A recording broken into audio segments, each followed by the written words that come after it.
Well, hello and good morning to you all. This is Cliff Grays from Trainwell Boxing. I hope you've got your coffee to hand.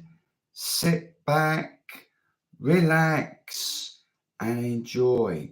And I truly, hopefully, sincerely, from my heart, want you to get some benefit from this. Firstly, I want to flag up that there's been a lot of publicity and propaganda on the TV and media about restricting social media with children. I'll get the words out properly, sorry. ID for social media for children. And I actually agree with it. Let children be children. For goodness sake, let them grow and mature into an adult in time. Don't try and make a 13-year out to be a 21-year-old. Let children be children. So this is why Trainwell Boxing will restrict, okay? And I just feel we have a moral responsibility, and I think we should all adopt that, to let children be children. Anyway, let's crack on then. So, strength training for a fighter, I think, gets all misconstrued and misunderstood by so many. They believe that doing hundreds and hundreds and hundreds of press-ups, burpees, squat thrusts, tuck jumps is all going to make them super strong. Well, guess what? It's just going to tire you out. Now, I know I used to do this as a kid, as a junior, in my training. We used to do circuits. We used to do press-ups. Then it might be dorsal raise. Then it might be squat thrusts. Then it might be star jumps. Then it might be sit-ups with a twist. Then it might be, I don't know, tuck jumps. Then it might be wrestler's bridge, all these types of exercises. Because if they've got 10 to 12 fighters, and they've got limited space, how on earth can they have a multi-gym in there? It's just not practical. So when you're dealing with limited space and money, I can get that type of sort of mentality. Then there's this nonsense of plyometrics, jumping off something, a platform, then when you hit and jumping back up again. What on earth is all that all about, other than it's going to, in time, wreck your knees? The cartilage in our joints, specifically knees, it's there for a reason. It's there to buttress trauma, impact. Yes, we can't wrap ourselves up in cotton wool. Oh, don't jump off that. You might hurt yourself. Oh, don't do that. Of course we can't. But if you want the most efficient and effective training, there is better. Enter weight training. I wish I knew this when I was doing my boxing. I certainly did when I did my kickboxing when I was an adult, and I surpassed in kickboxing, whole lot more successful than I was in amateur boxing, because I understood strength training. I didn't as a kid, but I did as an adult. And we've talked about this before, but I'll reiterate. Boxing is predominantly a fast twitch muscle fiber sport, meaning it's explosive. So to stimulate explosive muscle fibers, aka fast twitch muscle fibers, you've got to go through the principle of Hennemann's, Hennemann's, Hennemann's size principle.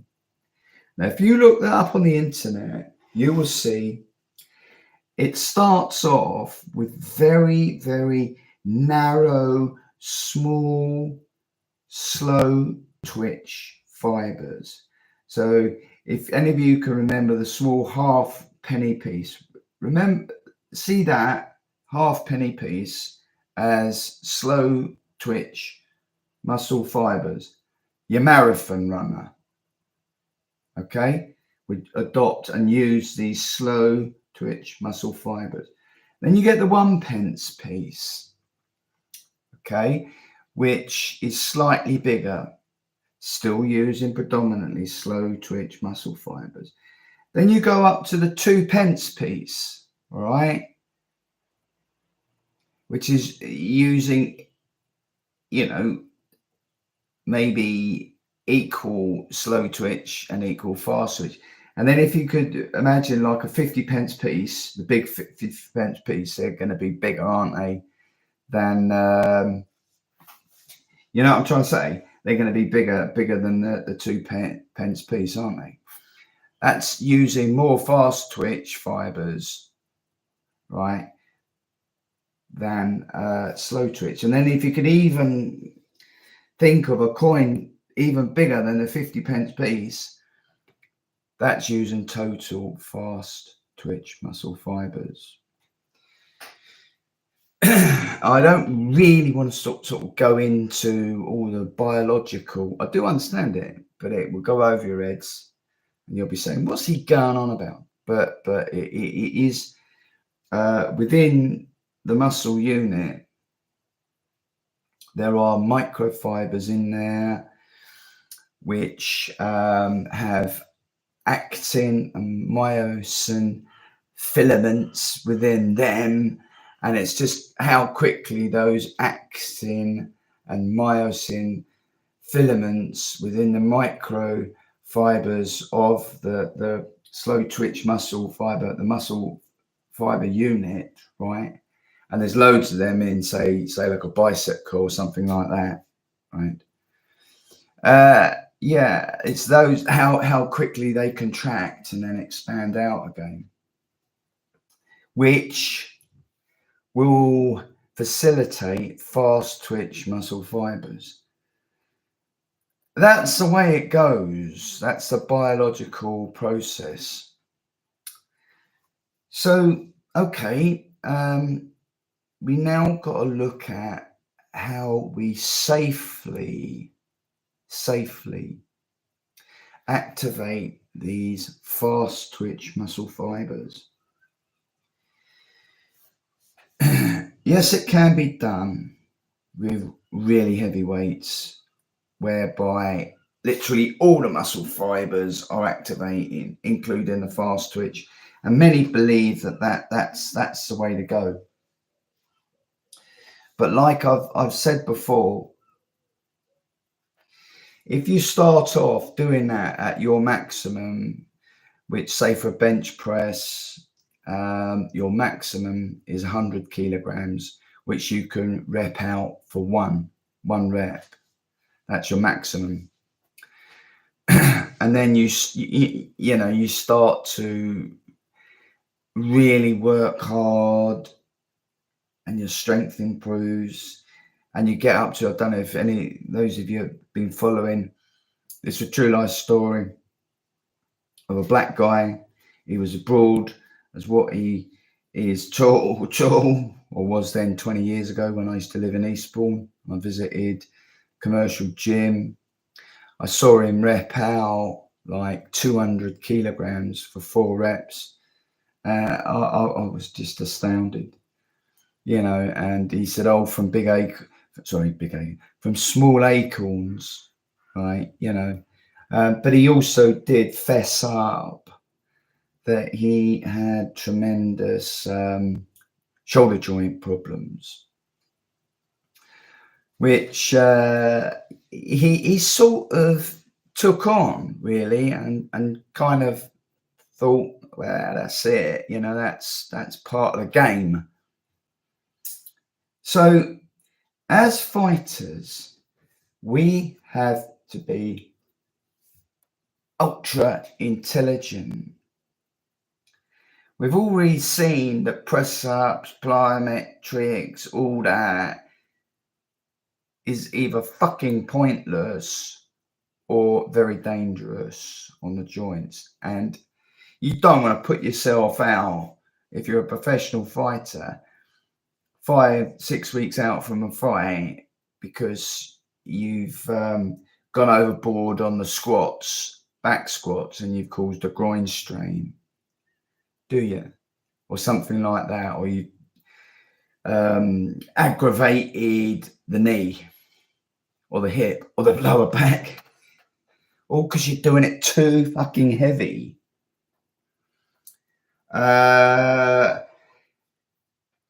You have to adopt a different way.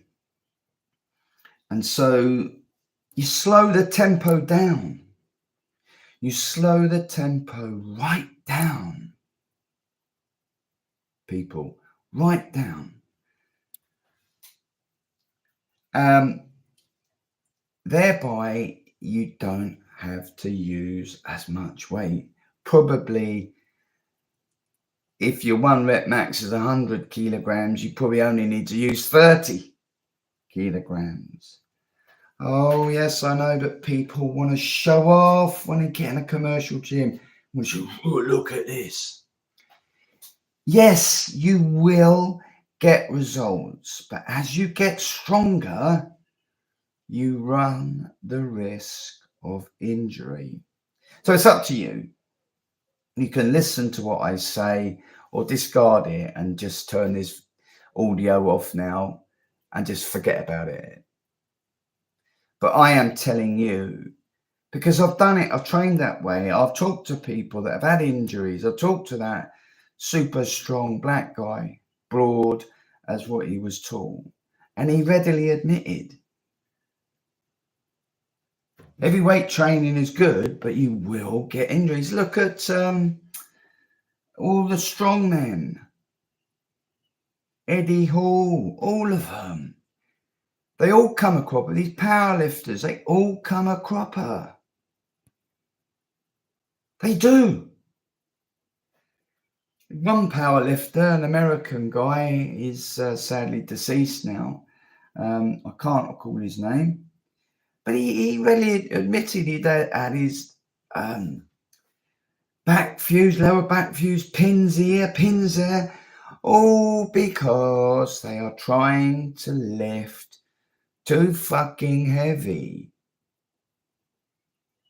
And that's where the injuries come, because you try lifting a really excessively heavy deadlift. You do on deadlift, I must admit, you do have to go a little bit on the more heavier side, but not, I'm saying extreme heavy.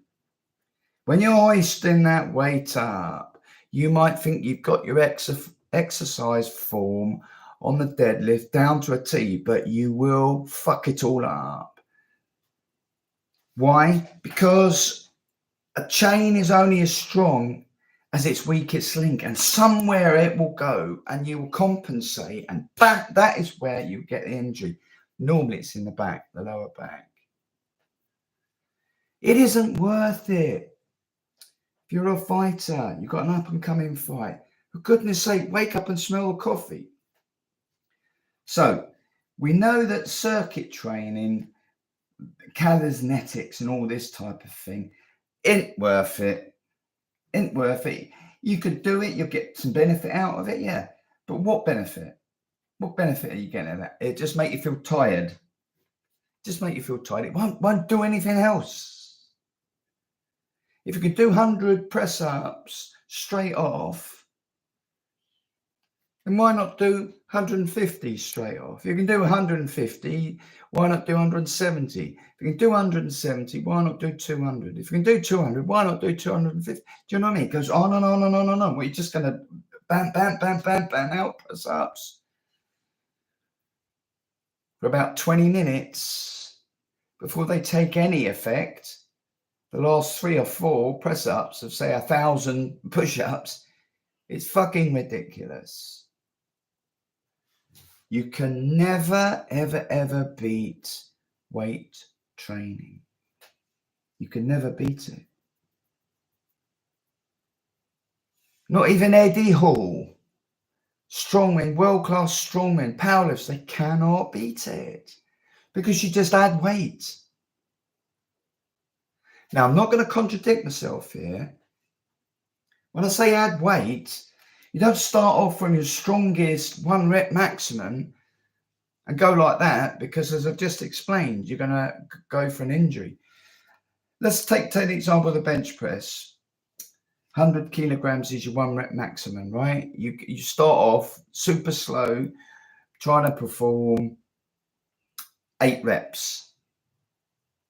You're going super slow, 10 seconds down, 10 seconds up. 10 seconds down, 10 seconds up. When you can do 10 reps, you increase it.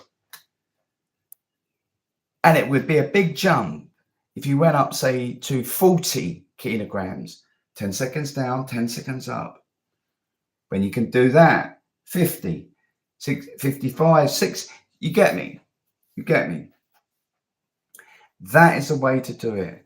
You are still applying the Henneman's size principle. You start off with your 30 kilograms, continuing with our example, 30 kilograms bench press, right? You think to yourself, this ain't doing nothing. Stick at it. Just stick at it. Just stick at it. You know, I think this is boring. Stick at it, because the goodness of it all will start to unfold very, very soon. When performing super slow, you probably will have the right weight if it's between 90 seconds, the duration of performing the exercise, in this case, the bench press with 30 kilograms, between 90 seconds and 120 seconds. If it's under 90 seconds, say you fail at 40 seconds, 50 seconds, it's probably too heavy. If you go over 120 seconds into, say, 180 seconds, it's too light. So there is an intelligence behind it. There is a science behind it. But just keep in mind, firmly in your mind, the Henneman's size principle, that as you start to fatigue, you are activating more and more and more fast twitch muscle fibers, right? Until you're at literally 100% fast twitch muscle fibers. The slow twitch muscle fibers have exhausted. Now you're on to the fast twitch muscle fibers. Look up Henneman's size principle and you will see exactly what I have said is true, right, and proper. I ain't bullshitting. I know what I'm talking about. And that is conclusive white paper studies done on it. You cannot get away from Henneman's size principle. So if you adopt a training program like that, and you enter into the spirit, I guess if you're a fighter, you're going to have bottle, guts, determination, grit. You ain't going to be no softy. You ain't going to give up. You ain't no quitter. You try it. Try it. Try it out with a much lighter weight going super slow, but you better get to failure. You better get to proper failure. And we can tell you that, how to do that. There are techniques that you can deploy to get you to absolute failure, to get you to the treasured fast twitch muscle fibers. You integrate that to your boxing training, skills training. You won't need press ups. You won't need burpees. You won't need tuck jumps. You won't need plyometrics. You won't need none of that bullshit. Throw that straight out the window. Get in, get it done swiftly, aggressively, intensively, your strength training, then you're done. Now concentrate on your skills training, sparring, pad work, speedball work, shadow boxing, bag work, all of it. You've got more time to do that than all this other bollocks. Okay? Think of it. A strength coach has to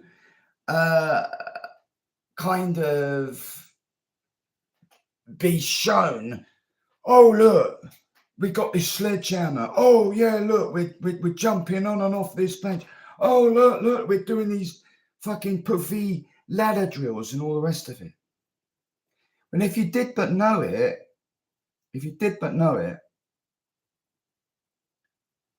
if you want good foot movement, practice the good foot movement. For a boxer, get on the bag, practice the foot movement. Get on the pads with the coach, practice the foot movement. Shadow boxing, foot movement. Speedball, foot movement. Sparring, foot movement. Relevant to the skill that you are trying to perfect. And then you'll look at that ladder thing and think, what the fuck? What do I need that for? It's a load of bollocks. Keep your training. Keep it simple. Okay? Don't try and do all this fancy bollocks. Because it won't do you any good. All it would do will keep you paying the strength coach that you don't need to pay, to be honest. Okay? So I hope you found this interesting. If any of you really are interested, we have our program, our strength and conditioning program, which you might be very interested in. It's called TEST, Trainwell Extreme Strength Training. And it's based on the principles that I've just discussed for the last 25 minutes almost. But I can't ram that home to you. I am super confident you will get results from it. Super confident. And guess what, my friends? Guess what? It's free. Did you hear that? Let me reiterate that again. It is free. You do not pay us any money whatsoever. Not a single dime. The only commitment is you got to show an interest. Okay, that's the only prerequisite. Does that mean once we've captured your email, oh, we're going to hound you? No. Listen, I am a street guy. I've done the boxing. Okay. I understand people. All right. And that ain't going to happen. We are a sports apparel company, boxing apparel company. We're the new kids on the block.